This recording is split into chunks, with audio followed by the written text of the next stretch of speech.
नाज़रीन, एक बार फिर आपकी खिदमत में हाजिर हैं। उम्मीद है कि आप सब खैरियत से होंगे और खुदावंद यसु मसीह के नाम में बरकतें कसरत के साथ आपकी ज़िंदगियों पर जारी रहे। ज़िंदगी और सेहत के साथ अपनी ज़िंदगी को गुजारें, खुश रहें और दूसरों को भी खुश रहने दें। आज नाज़रीन, हमारे प्रोग्राम में बहुत ही ज़बरदस्त खुदा की खादमा हमारे दरमियान मौजूद हैं। मैं चाहूँगी कि इनके बारे में आपको थोड़ी सी बातें बताऊँ। सिस्टर का नाम है राखिल पीटर और फिलडेल्फिया पेंटिकॉस्टल चर्च से इनका ताल्लुक है और गुज़िश्ता 25 साल से, बहुत ही लंबा अरसा है, 25 साल से एज ए एवेंजलिस्ट खुदा की खिदमत कर रही हैं।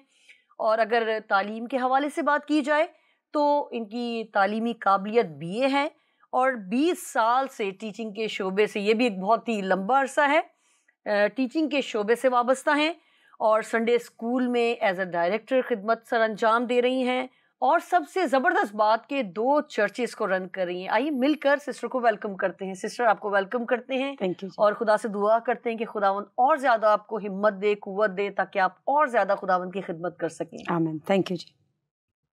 यसुल मसीह के बबरकत और कदूस नाम में आप सबों को सलाम। शुक्रगुजार हूँ मरातल निसा के लिए कि आपने मुझे इनवाइट किया ताकि मैं आपके साथ मिलकर खुदा के कलाम को शेयर कर सकूँ। Thank you very much.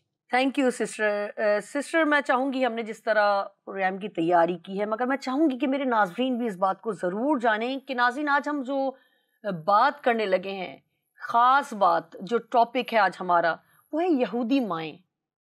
अब शायद बहुत सारे लोग सोच रहे होंगे कि माएँ तो हर कौम की हैं, जी माएँ तो सभी हैं और हर कौम, हर नस्ल, हर उम्मत, हर कबीले से माएँ हैं।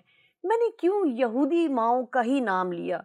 यकीनन मैं भी सीखूंगी और आप भी सीखेंगे, क्योंकि हम सीखने के लिए यहाँ पर मौजूद हैं कि यहूदी माएँ, ऐसी क्या ख़ास बात है उनमें कि आज हमने ये टॉपिक रखा है। बहुत कुछ जानेंगे और सीखेंगे सिस्टर से कि सिस्टर प्लीज़ आप ज़रूर तफसील के साथ हमें बताएं कि यहूदी माएँ, हमने क्यों चुना इस टॉपिक को और क्या वजह है कि हम सिर्फ यहूदी माँओं को ही फोकस करें? क्या दूसरे कौम की माएँ माएँ नहीं होती, या वो अपने बच्चों की परवरिश उस तौर पर नहीं कर पाती जिस तौर पर हमने यहूदी माँओं के हवाले से बात करनी है? प्लीज़ मैं चाहूँगी आप ज़रा डिटेल के साथ बताएं। जी, बहुत शुक्रिया। यहूदी पूरी दुनिया में तादाद के लिहाज से 1% है और अगर तादाद के लिहाज से देखा जाए तो 60 लाख के करीब इनकी आबादी है। तो भी ये दुनिया पर हमें राज करते हुए और हर मैदान में गालिब आते हुए और सूरमा इनकी जो कौम में है, जो बहुत ज़बरदस्त बाकमाल शख्सियात हैं, वो हमें मिलती हैं। इसके पीछे एक बहुत बड़ा लॉजिक है। एक ज़बरदस्त डॉक्टर हैं जिनका नाम स्टीवन है। उन्होंने रिसर्च की 3 साल तक इसराइल में जाकर, इनके मुल्क में जाकर रिसर्च की, सर्वे किया कि आया वो कौन सी चीज़ें हैं जिनके सबब से, जिनको करने के सबब से ये इतना ज़्यादा एक्टिव, क्रिएटिव, इंटेलिजेंट और स्मार्ट जो है कौम है। उन्होंने जिन चीज़ों पर सर्च किया उनमें से चंद एक मैं शेयर करूँगी। तो सिस्टर, मैं चाहूँगी ज़रूर आप बताएं कि क्या रिसर्च की उन्होंने, उस हवाले से कुछ बताएं। जी, जो ही कोई औरत या बेटी प्रेग्नेंट होती है और उसे पता चलता है कि वो मीत से है, तो चंद एक चीज़ें वो बड़ी रूटीन के साथ और ज़बरदस्त तरीके से वो उन्हें अमल पैरा लाती हैं। पहली चीज़ जो मैं शेयर करना चाहूँगी वो है मेंटल मैथ, यानी मैथमेटिक्स के क्वेश्चंस को वो वर्बली भी करते हैं और लिख कर भी करते हैं और बाज़ुकात जो है हस्बैंड और वाइफ दोनों मिलकर उन कामों को करते हैं। लाउडली वो क्वेश्चंस बोलते हैं और फिर एक दूसरे को आंसर्स शेयर करते हैं उनके। और इसके अलावा उन्होंने इस बात को बहुत ज़्यादा देखा, नोट किया कि हर प्रेग्नेंट वुमेन के हाथ में उन्होंने मैथमेटिक्स की बुक और नोटबुक देखी। वो बहुत ज़्यादा इस चीज़ पर फोकस करते हैं ताकि उनके आने वाला जो बेबी है वो बहुत इंटेलिजेंट हो, शार्प हो और ब्रिलियंट हो और मैथमेटिक्स की जो कंक्लूजन है उनको बेहतरीन तरीके से वो है सॉल्व करे। सेकंड चीज़ जो उन्होंने ऑब्जर्व की वो ये थी कि म्यूज़िक, वो बहुत ज़बरदस्त मौसीकी को सुनना पसंद करते हैं, खुद भी गाने की कोशिश करते हैं या गाते हैं। और जो बेटियां साज बजा सकती हैं, ख़ास तौर पर पियानो और वायलिन, वो इन साज़ों को जो है वो बजाना और सुनना पसंद करते हैं। और दुनिया की रिसर्च से ये बात साबित हो चुकी है कि म्यूज़िक इंसान के स्किल्स को डेवलप करता है, उसके ब्रेन में बहुत सारे ऐसे टिश्यूज़ हैं जिनकी ग्रोथ करता है और उसकी ज़हानत को जो है वो बढ़ाता है। यही सबब है शायद कि यहूदी माएँ बहुत ज़्यादा प्रेगनेंसी के दौरान मौसीकी को सुनना और बजाना और गाना पसंद करती हैं। काश के मैं और आप भी अपनी कौम में, अपने लोगों में इस अवेयरनेस को दें कि हमारी बेटियां खुदावंद की वर्शिप को करें, सुने, ताकि वो एक ज़बरदस्त नस्ल को दुनिया में लाने वाली बने। सिस्टर सॉरी, मैं यहाँ पे आपको रोकने की गुस्ताखी कर रही हूँ। जी जी प्रेग्नेंट तो शादी के बाद तकरीबन हर औरत ही होती है जी और हर कौम की होती है जी उनकी प्रेगनेंसी में और उनकी प्रेगनेंसी में क्या फ़र्क है? ड्यूरेशन वही है, सेम है। जी और यकीनन वो भी जो दूसरी कौम की बेटियां हैं जो एक्सपेक्ट कर रही हैं, वो भी यकीनन कोशिश करती होंगी कि हम अच्छे से अच्छा खाएं, ज़्यादा से ज़्यादा नींद पूरी करें और शायद हम अच्छे से अच्छे ड्रामे देखें जो कि जिसमें सिर्फ फसाद और लड़ाई झगड़े हैं, और ये कि हम रात को देर तक जागें, मूवीज़ देखें, क्योंकि उस टाइम पे अक्सर ये होता है, डॉक्टर कहता है जी बेड रेस्ट, और अगर वो ना भी कहे तब भी वो खवातीन घर आके ज़रूर कह देती हैं। आप मेरी बात समझ रही हैं, मुस्कुरा रही हैं आप, जी कि आप बेड रेस्ट करें। जी। तो उनके लिए तो बेड रेस्ट है, क्या उनके लिए बेड रेस्ट नहीं है? उन्हें नहीं कहा जाता कि आप आराम करें? तो ज़रा फ़र्क बताएं कि एक आम औरत की प्रेगनेंसी में और यहूदी माएँ जो एक्सपेक्ट करती हैं उनकी प्रेगनेंसी में। जी सिस्टर शाना, पीसफुल एनवायरनमेंट बहुत ज़्यादा लाजिम है। ये अपनी बेटियों को जो प्रेग्नेंट होती हैं बहनों को बहुत ज़्यादा पुरसुकून माहौल देते हैं। शोर शराबे, लड़ाई झगड़ा और इस किस्म की चुगली और जो एक्टिविटीज़ आम तौर पर हमारे घरों में माहौल पाया जाता है, इससे बहुत ज़्यादा एहतियात करते हैं ताकि हमारे आने वाली जो नस्ल है वो बेहतरीन हो, अच्छी शख्सियत की मालिक हो। इसके साथ साथ ना सिर्फ रेस्ट करना और बिस्तरों पे पड़े रहना, बल्कि खुराक के लिए बहुत ज़्यादा वो ध्यान रखते हैं। ज़्यादातर खुराक में बादाम, दूध और मछली का तेल वो बहुत ज़्यादा कसरत के साथ इस्तेमाल करते हैं। इसके साथ साथ सलाद और सब्जियां बकसरत जो है वो यूज़ करते हैं। यहाँ पर आमतौर पर हमें देखने में ये मिलता है कि हमारी बेटियां वही चीज़ें खाना पसंद करती हैं जो उनको पसंद है या उनकी फेवरेट है, ना कि वो इस चीज़ का लिहाज करें कि अब मेरे जो बेबी है, मेरे जो बातन में, उसे किन चीज़ों की रिक्वायरमेंट है, उसे कौन सी चीज़ें खुराक जो है फ़ायदा पहुंचा सकती है। मगर आजकल तो सिस्टर फोन पे सारी ऐप्स हैं, आधी रात कोई आप ऑर्डर कर लेते हैं, कोई कुछ भी आ जाता है जो कि हमें अच्छे से पता है। हाँ जी, जंक फूड हमें अच्छे से पता है कि बाहर किस तरह से और किन किन चीज़ों को यूज़ करके वो चीज़ें बन रही हैं। उसके बावजूद हमारे बड़े या तो उन बच्चियों के आगे मजबूर हो जाते हैं, या शायद वो ये सोचते हैं ये नहीं खाएगी तो कुछ भी नहीं खाएगी, इससे बेहतर है ये मंगवा दो। क्या ये रुझान ठीक है, या हमें इसी को फोकस करना चाहिए? या हमारे जो बुजुर्ग हमारे साथ रहते हैं या शायद वो अकेली रहती हैं, तो उन्हें किस तरह से हम ये अवेयरनेस दे सकते हैं कि आपको वो खाएं आप जिससे आपके आने वाले बच्चे पर भी अच्छे असरात मुरतब हो और आपकी सेहत भी अच्छी हो? जी बिल्कुल, हमें ये इस बात को याद रखना है कि प्रेगनेंसी के दौरान फीमेल्स जो हैं जो कुछ भी करती हैं, जो कुछ भी सोचती हैं, जो कुछ भी फील करती हैं और जो कुछ भी खाती हैं, उन तमाम चीज़ों का डायरेक्टली असर जो है उसकी बेबी पर पड़ता है, और स्पेशली उसमें जो कंट्रीब्यूशन है वो फूड का भी बहुत ज़्यादा है। इसलिए हमें इन मामले में बहुत ज़्यादा एहतियात करने की ज़रूरत है। आमतौर पर ये भी घरों में देखने के लिए आया है कि लोग वहीं पर जो प्रेग्नेंट ख़वातीन होती हैं उनके पास बैठकर सिगरेट नोशी कर रहे होते हैं और मुख्तलिफ़ किस्म की नशावर चीज़ों को जो है वो इस्तेमाल कर रहे होते हैं। वहाँ पर ये असूल है यहूदी कल्चर में कि अगर कोई लेडी प्रेग्नेंट है तो उसके पास कोई शख्स सिगरेट कतन भी पी नहीं सकता, क्योंकि उनका ये मानना है कि नशावर चीज़ों के धुएं से या इनके इस्तेमाल से या इनकी स्मेल से डीएनए पे बहुत ज़्यादा असर जो है वो नेगेटिव पड़ता है, जीन्स पर और डीएनए पर। इसलिए वो नशावर चीज़ों को और सिगरेट को और इस किस्म की जो दीगर चीज़ें हैं जो आम तौर पर हमारे घरों में यूज़ होती हैं और वालिदैन खा पी रहे होते हैं, चाचू खा रहे होते हैं, पी रहे होते हैं, और बिल्कुल भी लोग एहतियात नहीं करते और वो इस चीज़ को समझते हैं। साइंस ने रिसर्च करके इस बात को साबित कर दिया है कि इन चीज़ों का डीएनए पे, जीन्स पे बहुत ज़्यादा इफ़ेक्ट पड़ता है और ये इंसान को ज़हनी तौर पर कमज़ोर करते हैं। सो वो इस किस्म की नशावर चीज़ों से भी बहुत ज़्यादा एहतियात करते हैं। सिस्टर, मैं तो सुन के हैरान हो गई हूँ आपकी बातें कि वो इतना कुछ बर्दाश्त करते हैं, और यकीनन हस्बैंड का भी कंट्रीब्यूशन होगा बिल्कुल। कि उनको, ज़ाहिर सी बात है वो प्रेग्नेंट हैं, अगर वो घर में हैं तो उनके हस्बैंड्स या उनके दूसरे जो मेल उनके साथ रहते हैं हजरात, जी, वो उनको प्रोवाइड करते होंगे ऐसा सारी चीज़ें, एनवायरनमेंट के लिए वो एफर्ट करते होंगे, यकीनन उनके साथ वॉक पर भी जाते होंगे, जी, उनके लिए कोशिश करते होंगे कि घर में लड़ाई झगड़ा ना हो। और अगर वो नशा करने का आदी है हस्बैंड, तो उसके लिए तो बड़ी मुश्किल हो गई, वो तो घर में कर ही नहीं सकता, वो किधर जाएगा? वो तो शायद ये सोच के शायद हो सकता है छोड़ भी दे कि यार जी, मेरी बीवी के लिए या मेरे आने वाले बच्चे के लिए मुश्किल का सबब ना बने, तो कम करते करते हो सकता है इस कोशिश में छूट जाए। मगर अब आप मुझे बताएं कि हमारे माशरे में जब तक घर पे आके वो बीवी को डांट ना ले, अपना स्ट्रेस ना उतार ले, या दो चार कुछ ऐसी बातें ना कर ले, उसका दिमाग ठंडा नहीं होता, क्योंकि वो बाहर से स्ट्रेसफुल होके आता है। और जोर कहाँ पे चलेगा? जो कमजोर है उसी पे कमज़ोर जोर चलेगा। है, ऐसे। अच्छा, अगर गलती से उसकी तबीयत ठीक नहीं, उसने नहीं पकाया, तो फिर तो बात हाथ से ही निकल गई आपके। हुँ, और अगर वो नशा करता है तो उसे तो अपने कमरे में जाके नशा करना ही करना है। तो ये तो मुश्किल हो गई। क्या हमारी खवातीन प्रेग्नेंट ना हो, या उन तक ये किस तरह से हम अवेयरनेस पहुंचा सकते हैं, उन्हें किस तरह से अवेयर कर सकते हैं कि वो इन चीज़ों को शायद वक्ती तौर पर छोड़ दें, और हो सकता है वक्ती तौर पर छोड़ने से वो मुकम्मल तौर पे उससे भी आज़ाद हो जाएं। तो आप इस बारे में क्या कह सकती हैं कि हमें किस तरह से उनकी इन बातों को अडॉप्ट करना चाहिए, और किस तरह से हम अपने ख़ानदानों में इस बात को फैलाएं ज़्यादा से ज़्यादा? आप कैसे इस बात को फैला सकती हैं? ज़रा मुझे आप भी ये बताएं।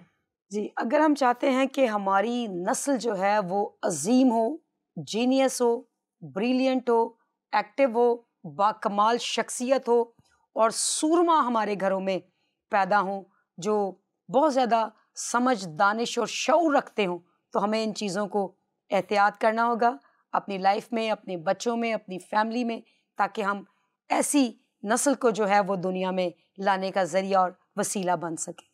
नाज़रीन, मैं ज़रूर आपसे ये बात शेयर करना चाहूँगी कि हम जब भी अपनी किसी भी सोशल एक्टिविटीज़ में मसरूफ़ होते हैं, या हमारी कोई गैदरिंग होती है, चाहे चर्चेज़ में हो, मेरा ख़्याल है आपकी भी ये हमेशा ही कोशिश रही होगी, क्योंकि जिस तरह से आपने तैयारी की है, तो मुझे लगता है कि ये टॉपिक आपके दिल के बहुत करीब है। जी, बिल्कुल और ऐसा। यकीनन मैं भी आज के इस प्रोग्राम के तवज्जो से चाहूँगी कि मैं भी अपनी गैदरिंग में, अपने चर्चेज़ में और फीमेल मीटिंग्स में, जहाँ मौका मिले हमें, बिल्कुल, हमें ज़रूर इस बात को फैलाने की ज़रूरत है। और आपसे भी रिक्वेस्ट है कि आप भी प्लीज़ इस बात को ज़्यादा से ज़्यादा शेयर करें। क्या पता कोई एक बेटी, कोई एक बेटा इस बात को अडॉप्ट करे और उनकी बेशक। लाइफ चेंज होने वाली हो। आमेन। सिस्टर, मैं चाहूँगी कि अगले क्वेश्चन के, अब जब वो प्रेग्नेंट हो गई हैं और बेबी भी उनका जो है वो इस दुनिया में आ चुका है, तो फिर उसके बाद उनको क्या करने की ज़रूरत है? काफ़ी एहतियात कर ली, हस्बैंड से नशा भी छुड़वा दिया, घर का माहौल भी पीसफुल कर लिया, और मेरा ख्याल है बहुत ज़्यादा रेस्ट भी किया है, जी, बहुत एक्सरसाइज भी की है, बहुत वॉक की है। अब बेबी इस दुनिया में आ गया है, अब हमें क्या करने की ज़रूरत है? यहूदी पेरेंट्स बहुत एक्टिवली जो है वो रिएक्ट करते हैं अपनी फैमिली के लिए, अपने बेबीज़ के लिए, अपने बच्चों के लिए। ना सिर्फ वो बच्चों को लाने के मामले में इतने ज़्यादा सेंसिटिव हैं, इतने ज़्यादा एक्टिव हैं, बल्कि बच्चों के आने के बाद वो अपनी एक्टिविटीज़ को डबल जो है वो केयरफुल हो जाते हैं। बच्चों को वो मुख्तलिफ एक्टिविटीज़ कराते हैं, जिनमें बेसिक जो एक्टिविटी है वो है तीर अंदाज़ी, फिर दौड़ करवाना और निशानाबाजी, टारगेट फिक्स करना, और इस किस्म की बहुत सारी फिजिकल एक्टिविटीज़ जो हैं वो बहुत ज़्यादा करवाना पसंद करते हैं। साइंस इस बात को रिसर्च से साबित हो चुका है कि फिजिकल एक्टिविटीज़ जो हैं वो इंसान को बहुत ज़्यादा शार्प करती हैं, बहुत ज़्यादा बोल्ड करती हैं, बहुत सारा बीमारियों से महफूज रखती हैं एक्सरसाइज जो है, और बहुत सारा बेहतरीन जो है वो बॉडी को फिट रखने के लिहाज से बेहतरीन है। सो यहूदी इसी सबब से अपने बच्चों को उनकी फिटनेस का ख़ास ध्यान रखते हैं और इस किस्म की एक्टिविटीज़ करवाते हैं। अगर मैं एजुकेशन की बात करूं, तो इब्तदाई तौर पर जितनी भी एजुकेशन सिस्टम है 2 साल से 17 साल तक हुकूमत इसकी ज़िम्मेदार होती है। 90% एजुकेशन के सारे सिस्टम को जो है वो हुकूमत फ्री जो है, फ्री ऑफ कॉस्ट वो बच्चों के लिए प्रोवाइड करती है। और एक और बात कि मैट्रिक जब कोई स्टूडेंट करता है तो उसके साथ साथ वो किसी ख़ास टॉपिक पे रिसर्च करता है, उस टॉपिक पे एक्सपर्ट होता है, उसके बाद उसे मैट्रिक की जो है वो सनद दी जाती है। और अगर हम मास्टर्स की बात करें तो मास्टर की डिग्री किसी बच्चे को तब मिलती है जब वो कोई अपना बिजनेस रन करता है और उसमें कम से कम 1 लाख रुपए का प्रॉफिट करके साबित करता है कि मैं एक बेहतरीन बिजनेसमैन हूँ। तब उनके बच्चों को मास्टर्स की डिग्री जो है वो मिलती है और उनकी जो लाजमी तालीम है वो मास्टर्स ही है। जिस उम्र में हमारे बच्चे जो है वो खेल कूद कर रहे होते हैं, वीडियो गेम खेल रहे होते हैं, मूवीज़ देख रहे होते हैं, गाने रट रहे होते हैं और टिकटॉक कर रहे होते हैं, उस उम्र में उनके बच्चे सॉफ्टवेयर के मास्टर बन रहे होते हैं और सॉफ्टवेयर ईजाद कर रहे होते हैं और दुनिया की मुख्तलिफ ईजादात पर वो वर्किंग कर रहे होते हैं। सो ये फ़र्क है हमारी तालीम में और उनके ग्रेजुएट और एजुकेट बच्चों को करने के सिलसिले में। यहाँ पर मुझे हंसी भी आ रही थी बीच में, आप जो बता रही थी, सॉरी मैं आपकी बात पे नहीं हंस रही थी, मैं उस सिचुएशन पे हंस रही थी कि वो अपने बच्चों के लिए कितनी एफर्ट करते हैं, इवन जब वो प्रेग्नेंट हैं उस टाइम पे भी।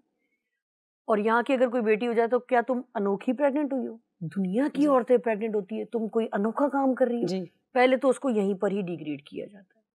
वो बेटियों को देखें जिनकी शादियों को सालों हो गए और खुदा ने उन्हें औलाद जैसी नेमत नहीं दी, ये उनको ब्लेसिंग मिल रही है, खुदा की तरफ से तोहफा मिल रहा है, वो पेट का फल मिल रहा है जो खुदा की तरफ से कलाम में वादा है, उसका आप रिगार्ड नहीं करते। उसके बाद फिर आप जब वो हो जाए तो वो गलियों में आप देखें बच्चों की सिचुएशन, कोई किधर फिर रहा है, कोई किधर फिर रहा है, कोई तवज्जो नहीं है। और वही वाली आपकी बात, बच्चा थोड़ा सा रोया मोबाइल पकड़ा दो जी, बच्चा थोड़ा सा रोया उसको कोई ऐप डाउनलोड करके उसको वीडियो गेम लगा दो, उसको कोई गेम ला दो, उसको कोई ऐसी चीज़ें पकड़ा दो जिसमें सिर्फ और सिर्फ वेस्ट है। सिर्फ क्या वजह है जो मैं आपकी गुफ्तगू से समझी हूँ या जो सिचुएशन हमारे मुआशरे में देखी जाती है कि हम सिर्फ अपने आप को उस जिम्मेदारी से आज़ाद करने के लिए बच्चे को किसी ऐसे काम में लगा देते हैं जिससे उस वक्त तो शायद आप समझते हैं आपकी जान छूट गई, मगर वो जान उसकी पकड़ में हमेशा के लिए आ गई। हमने बच्चे को खुद ऐसी चीज़ें दे दी हैं जो वाकई उसके लिए लाजमी जो है वो नुकसान का सबब है। अभी हमने आपके तवज्जो से सीखा कि यहूदी माएँ अपने बच्चों के लिए कितनी एफर्ट करती हैं और किस उम्र में वो क्या कर रहे होते हैं और हमारे बच्चे उस उम्र में क्या कर रहे होते हैं। ये लम्हा फ़िक्रिया है नाजरीन कि अगर हम ज़रा सा संजीदा हो जाएं अपने फ्यूचर के लिए, अपने मुस्तकबिल के लिए, इस मुल्क की भाग दौड़ जिन बच्चों ने संभालनी है, अगर हम उनके लिए थोड़ी सी फ़िक्र करें, थोड़ा सा कंसर्न दिखाएं, तो मैं समझती हूँ कि एक पूरा ख़ानदान बल्कि नस्लें आप बचा सकते हैं। सिर्फ़ और सिर्फ लापरवाही से अपनी ज़िंदगी को ना गुजारें और सिर्फ वक्ती तौर पर उस मुश्किल से आज़ाद होने के लिए आप तो आज़ाद हो जाएंगे, मगर आपका बच्चा उस मुसीबत में हमेशा के लिए गिरफ्तार हो जाएगा जिसके ज़िम्मेदार आप खुद हैं। सिस्टर, मैं चाहूँगी कि आप ये भी ज़रूर बताएं कि बहुत सारे दुनिया के बच्चे हैं और हमने सुना भी होगा, हम देखते भी हैं कि वो एक्स्ट्रा ब्रिलियंट होते हैं और हम सुनते भी हैं ये बच्चा ये कर रहा है या इस मुल्क के इस बच्चे ने ये अवार्ड लिया, हम बड़े हैरान होते हैं। उसके बावजूद यहूदी बच्चे उनसे 10% ज़्यादा जीनियस, ब्रिलियंट और पता नहीं क्या क्या होते हैं। इसकी वजह थोड़ी सी और मैं चाहूँगी आप बताएं। बेशक अभी आपने बताया है कि वो क्या क्या करते हैं, मगर थोड़ी सी और इस पर रोशनी डालें। जी, यहूदी बच्चों के लिए 3 लैंग्वेजेस पर अबूर हासिल करना बहुत लाजिम है, जिसको वो बखूबी पढ़ सकें, लिख सकें और बोल सकें। इब्रानी लैंग्वेज, इंग्लिश लैंग्वेज और अरबी लैंग्वेज।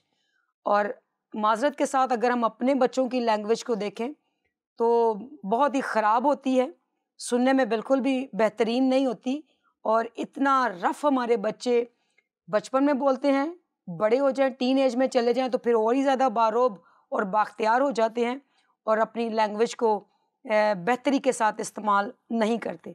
और ये एक ऐसी कौम है जो अपने बच्चों को इन 3 लैंग्वेजेस पर अबूर हासिल करती है। दुनिया के तमाम जो ममालिक हैं उनके नाम इन्हें फिंगर टिप्स पर याद होते हैं। किस मुल्क में कौन कौन से शहर हैं, कौन सा मुल्क कहाँ पर है, जनरल नॉलेज इनका टॉप क्लास का होता है। और प्रैक्टिकल जो एक्टिविटीज़ हैं इनकी बहुत ज़्यादा होती हैं और बहुत छोटी उम्र से, तकरीबन 2 साल की उम्र से ये अपने बच्चे की एजुकेशन को जो है वो स्टार्ट कर देते हैं। और तकरीबन 17 से 20 साल की एज में इन्होंने ग्रेजुएट अपने बच्चे को करना है, ताकि उसके बाद वो प्रैक्टिकल लाइफ में जाए। इसके अलावा वो अपने बच्चों को आर्मी की ट्रेनिंग जो है वो लाजिम करवाते हैं, जिससे एक तो फिज़िकली बहुत ज़्यादा फिट रहता है, उसे एक ऐसी हैबिट्स जो है वो उसकी लाइफ में आ जाती हैं, लाइफस्टाइल ऐसा बन जाता है जिससे वो बेहतरीन जो है वो ज़िंदगी को, असूलों को जो है वो अपनी ज़िंदगी में अडॉप्ट कर लेते हैं। यही सबब है कि वो दुनिया के लोगों में ज़्यादा कामयाब और सरफराज और सरबुलंद है। आपने वैसे बड़ी खूबसूरत बात की यहाँ पर कि 2 साल की उम्र से ही वो उसकी एजुकेशन को फोकस करते हैं। और हमारे 2 साल के बच्चे का क्या हाल होता है कि हम उसको तो अभी डायपर में और बिस्तर में रखते नहीं, इसको ठंड ना लग जाए, इसको कहीं गर्मी ना लग जाए, और एक्स्ट्रा ऑर्डिनरी हम उनको खुद ही इतना ज़्यादा पैम्पर कर देते हैं कि वो अपनी लाइफ में मुश्किल को देखने से पहले ही जो है वो या तो हार जाते हैं या वो किसी बुरी सोबत का शिकार हो जाते हैं। नाज़रीन, हमें भी ये बातें सीखने की ज़रूरत है कि ना कि हम वक्त गुजरने के बाद पछताएं, तो क्यों ना इस प्रोग्राम के तवज्जुह से हम फ़ायदा उठाएं और उसी वक्त पर, जिस वक्त पे हमारे बच्चों को हमारी तरबियत की ज़रूरत है, ज़रूर उनकी रहनुमाई करें। सिस्टर, मैं चाहूँगी कम लफ्ज़ों में इस सवाल का जवाब दें, क्योंकि वक्त आपको पता है कि बिल्कुल तेज़ी के साथ गुजर गया है।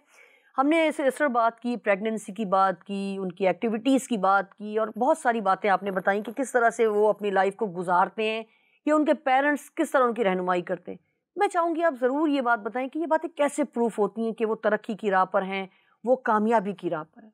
जी, यहूदी लोगों का पूरी दुनिया के कारोबार पर 70% जो है वो उनका कंट्रोल है। ये समझे उनकी माशियत पर या दुनिया की इकोनॉमी के 70% वो कंट्रोल कर रहे हैं। दुनिया में सबसे ज़्यादा नोबेल प्राइज होल्डर्स जो हैं वो यहूदी हैं, और एकेडमिक अवार्ड सबसे ज़्यादा उनके पास है। खुराक में वो खुद कफील हैं, किसी से उन्हें परचेज या लेने की ज़रूरत नहीं है। हीरे की तिजारत का सबसे बड़ा मरकज़ और दुनिया की तिजारत का सबसे बड़ा मरकज़ भी इजराइली है। जंगी हथियारों को सबसे ज़्यादा बेहतरीन बनाने वाला और बेचने वाला मुल्क भी यही है।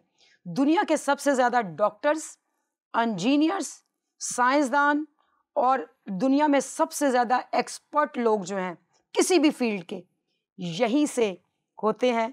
और इनका जो डिफेंस सिस्टम है वो भी बहुत ही बेहतरीन है। इसलिए किसी शख्स ने अपनी किताब में कहा है कि Israel is a gateway of blessing. Israel जो है वो एक ऐसा बरकतों का दरवाज़ा है कि अगर हम उसे सीखें, उनके बारे में जानें, तो हम भी खुदा की इलाही बरक़ात में शामिल हो सकते हैं या ले सकते हैं। Thank you sister, thank you so much. नाज़रीन, यकीनन मैं फिर से वही बात ज़रूर करना चाहूँगी कि हमें ये नहीं देखना कि ये कौन सी कौम है, हमें ये देखना है कि इन्होंने कैसे इतनी सारी कामयाबियों को अचीव किया है, किस तरह हासिल किया है। और यकीनन जब आप कोई भी डिग्री हासिल करते हैं तो उसके लिए आपको पहले मेहनत करनी पड़ती है, अपना बेस्ट देना पड़ता है, मुश्किलात सहनी पड़ती हैं, और फिर आपको वो खुशी मिलती है जिसके लिए आपने मेहनत की होती है। यकीनन इस कौम पर खुदा का हाथ है, और कलाम मुकद्दस में ये कौम खुदावंद की लाडली कौम कहलाई गई है। अगर आप भी लाडले बनना चाहते हैं तो लाडलों को जो है वो ज़रा सख्ती भी सहनी पड़ती है, बहुत सारी मुश्किलात सहनी पड़ती हैं, तभी वो अपने माँ बाप के या अपने खुदावंद के मरकूज़ नज़र होते हैं। इसी दुआ के साथ कि खुदावंद करे कि इस प्रोग्राम के वसीले से शायद कोई एक बेटी, एक माँ, एक बहन अपनी ज़िंदगी में इसको ले और इस पर अमल करने वाली हो। इस वर्ड्स के साथ मैं इस प्रोग्राम का इख्तिताम करूँगी। कलाम मुकद्दस में इमसाल की किताब उसका 22वां बाब और 6ठी आयत इसकी कलाम मुकद्दस में यूं मरकूम है, लड़के की उस राह पर तरबियत कर जिस पर उसे जाना है, वो बूढ़ा होकर भी उससे नहीं मुड़ेगा। इसी दुआ के साथ जहां रहें खुश रहें और अपनी दुआओं में याद रखें। फिर मिलेंगे नए टॉपिक के साथ। इजाज़त दीजिए, खुदा हाफिज।